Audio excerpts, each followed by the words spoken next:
So far we talked about independent and dependent samples. Now, we're going to talk about hypothesis testing for two populations. For a two-sample hypothesis test with independent samples, first, we need to form the null hypothesis, H sub 0, then we move on and work with the alternative hypothesis, H sub A. Sometimes alternative hypothesis is given to us, H sub A is given. So we need to form the null hypothesis, H sub 0. The same as before. Null hypothesis is a statistical hypothesis that usually states there is no difference. So there is no difference between the parameters of two populations. The null hypothesis always contains the symbol less than or equal to, more than or equal to. And then for alternative hypothesis H sub A, it's a statistical hypothesis that is true when null is false. So remember that these two are complement of each other, or they are opposite of each other. The alternative hypothesis contains the symbol more than, which is the opposite of less than or equal to. So this symbol is less than or equal to, and this symbol is more than. Equal to, its opposite, is not equal to. More than or equal to has opposite less than. So again, note that for alternative hypothesis, there is no equality involved. To write the null and alternative hypotheses for a two-sample hypothesis test with independent samples, we translate the claim made about the population parameters from a verbal statement to a mathematical statement. Then, write its complementary statement. So you either have null or you have alternative. One of them is usually given in the question. Then you can write the complementary or the opposite statement. For instance, for a claim about two population parameters like mu sub 1 and mu sub 2, some possible pairs of null and alternative hypotheses are: null hypothesis says, hey, the population means are the same. Its opposite, they are not the same. H sub 0 says, the first population mean is less than or equal to the second population mean. Its opposite, mu1 is more than mu2. And finally, the third scenario says, null hypothesis state that mu1 is more than or equal to mu2. An alternative hypothesis says mu1 is less than mu2. So when we are forming hypothesis tests for two populations, these are three scenarios that one of them is going to be in that question. Regardless of which hypothesis you use, you always assume there is no difference between the population means. It means that mu1 is equal to mu2. Now that we know the definition, what are the steps? Well, a two-sample z-test can be used to test the difference between two population means, mu1 and mu2, when these conditions are met. First of all, make sure you have the first and second population standard deviations. Make sure the samples are taken randomly and they are independent from each other. Number 4, the populations are normally distributed, or you know that you have enough members in both samples. The number of people in the first sample are larger than or equals to 30 people, and the number of people in the second sample are more than or equal to 30. Then we move to form the test statistic for x1 bar minus x2 bar, which is going to be standardized test statistic as x1 bar minus x2 bar, or sample mean differences, minus the difference between population means. And remember that it's always 0, divided by the standard error. The standard error here is square root of sigma 1 squared over n1 plus sigma 2 squared divided by n2. So again, for two sample z-tests, as long as you have sigma 1 and sigma 2, you can move on and construct the standardized test statistic for z. So in summary, when you are forming a hypothesis test for difference between two population means, make sure the samples are independent from each other and sigma 1 and sigma 2 are also given to you. In words, verify that sigma 1 and sigma 2, first population standard deviation and second population standard deviation are given. Samples are random and they're independent from each other. You know that the populations are normally distributed, or if you don't have any information about that, you're going to make sure you have enough members or enough data in each sample. State null and alternative hypothesis, specify the level of significance, alpha, determine the critical value or critical values, specify the rejection regions.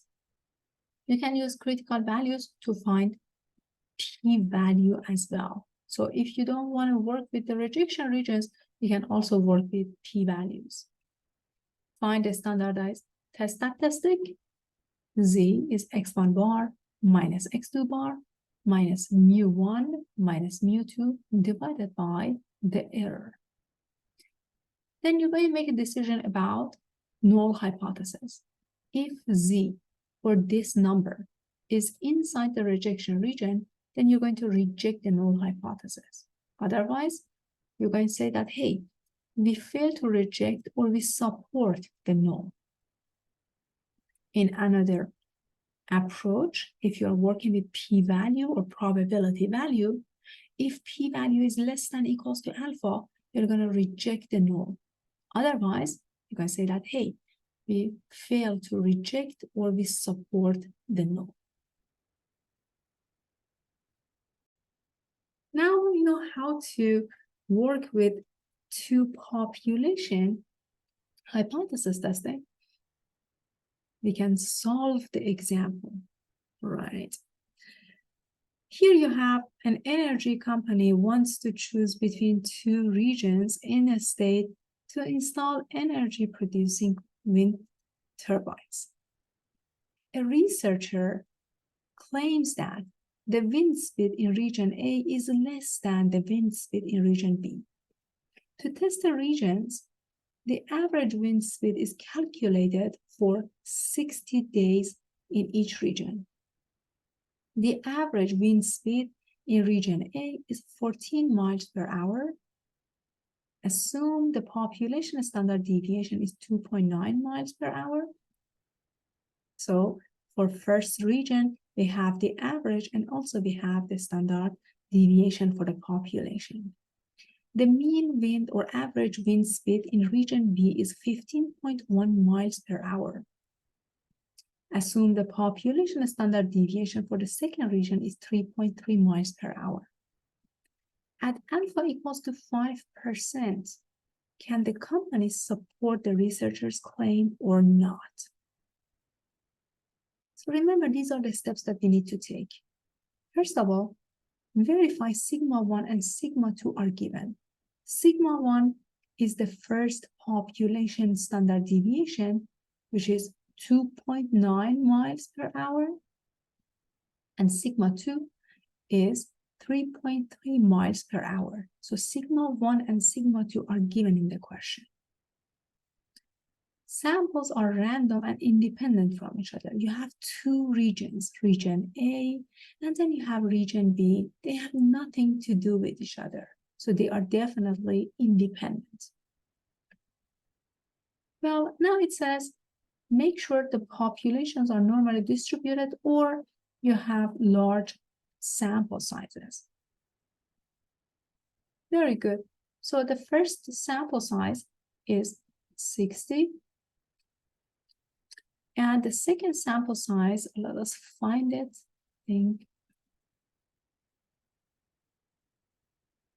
The second sample size is also 60. So both of them are equal, larger than or equals to 30. Now let us state the claim and identify null and alternative hypothesis. So take a look. We're looking for the word claim. A researcher claims that the wind speed in region A is less than. So the keyword less than. mu1 is less than mu2. So as you can see, the claim is alternative hypothesis, which says the average speed is less than the average speed in the second region. You can easily write the null yourself. mu1 is more than or equals to mu2. In the next step, we need to identify the level of significance. It's given to us as 5%. Remember that if it's not given by default, you're going to use 5%. Now, question says, what are the rejection regions? Or eventually you can use p-values, all right? Very good. So since your alpha is 5% and you have a left-tail test, your z sub 0 is going to be on the left-hand side of negative 1.645.